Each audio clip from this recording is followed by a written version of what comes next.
welcome to Access. I'm Nicole. I'm Ken.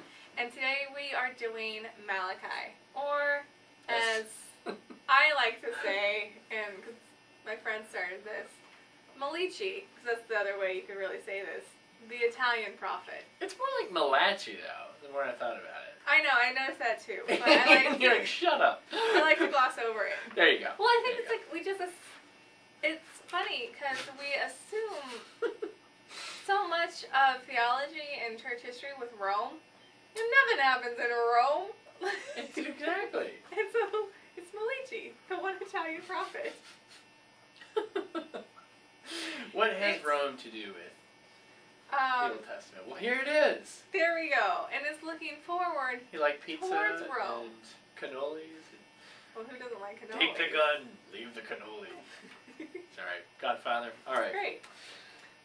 So the history is... What is the history? Sparse. That's the history. Everybody at home goes, yay! It's a sentence. There's no reference to specific people or places, but scholars generally agree that it was written after the Babylonian exile. Done. There you go. Okay. So it's sometime after the exile. Yeah. Themes. You get a great sense of recommitting, which again feels like the restoration. So the people are back. That's why. Yeah, the people are back home. There's also a strong theme of worship and getting worship better.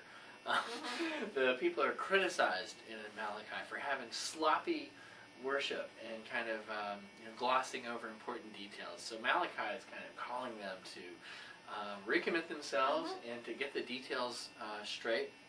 And then there's a really interesting theme in Malachi that it helps to understand the New Testament with, where he's envisioning the coming of Elijah, where Elijah got taken up by chariot of fire. Chariot of fire, and then the people are sort of always waiting for him to come back. Yeah. And in Malachi we really see that wholesale. I'd say another important thematic element that goes beyond the book itself, it's the order. In the Hebrew Bible, as we've talked about before, 2nd Chronicles ends the Hebrew Bible. So the Hebrew Bible has all the books the Old Testament does, but it's ordered differently. And the Hebrew Bible ends with this vision of the temple being restored and Israel going back up to it.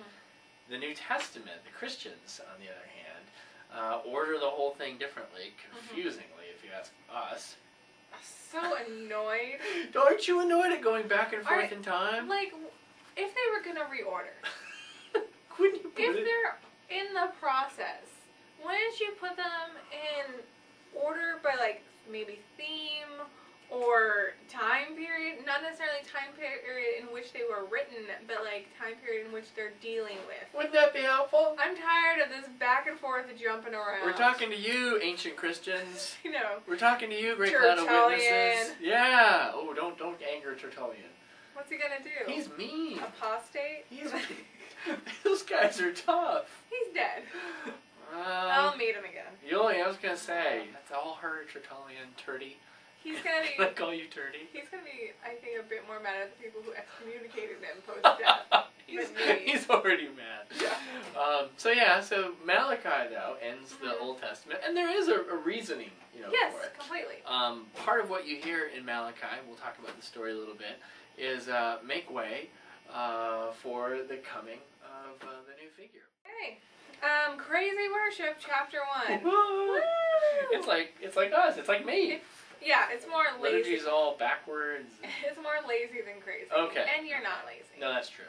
And so, what Malachi's beef with the priests, with the priests. We've been doing this a long time. Yeah, so. we're a little punchy. Last one for today, though. We'll come back refreshed tomorrow. Briefs. It's like priests and briefs. I know. It's like beef priestly with underwear. priests. That's like Mormons.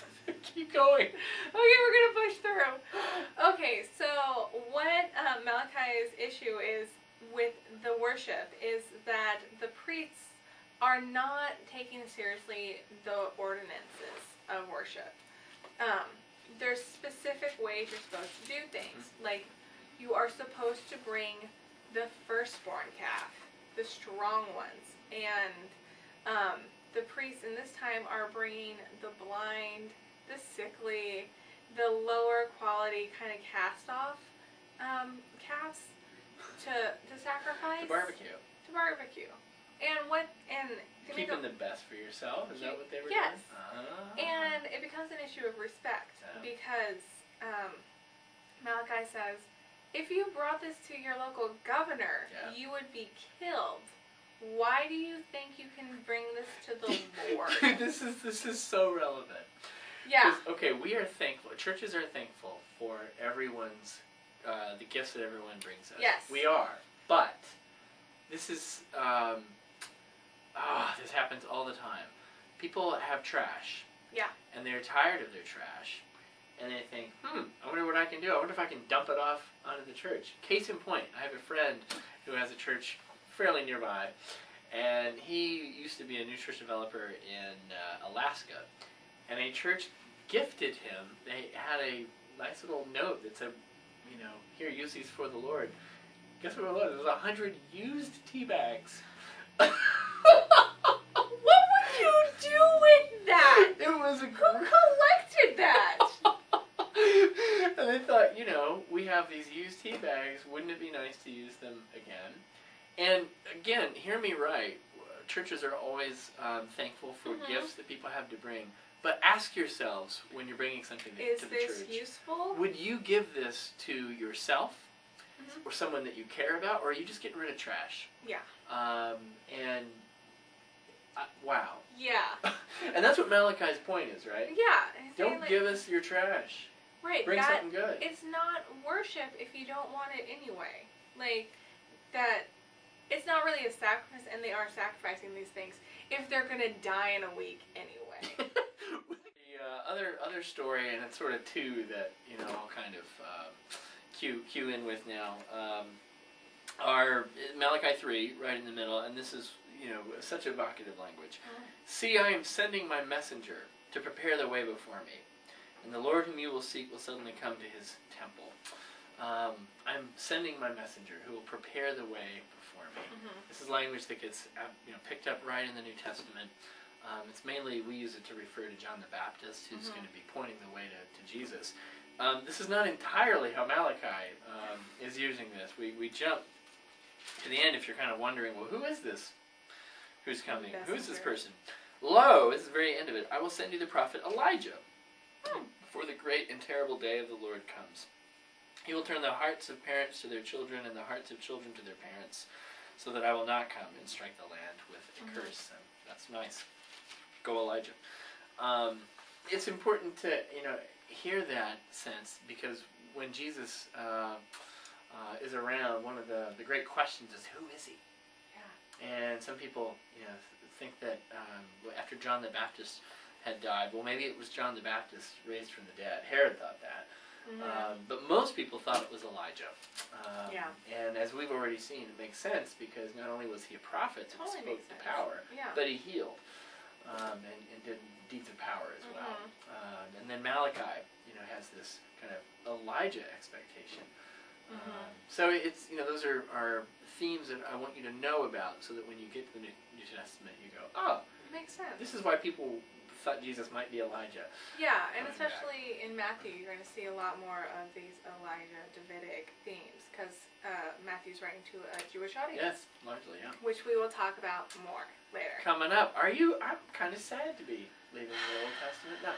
I'm a little sad, but I think I am ready for the New Testament. And I'm excited about the New Testament because after going through all these Old Testament books, and where you guys will have spread this out over 25 weeks, we've done it in like 3.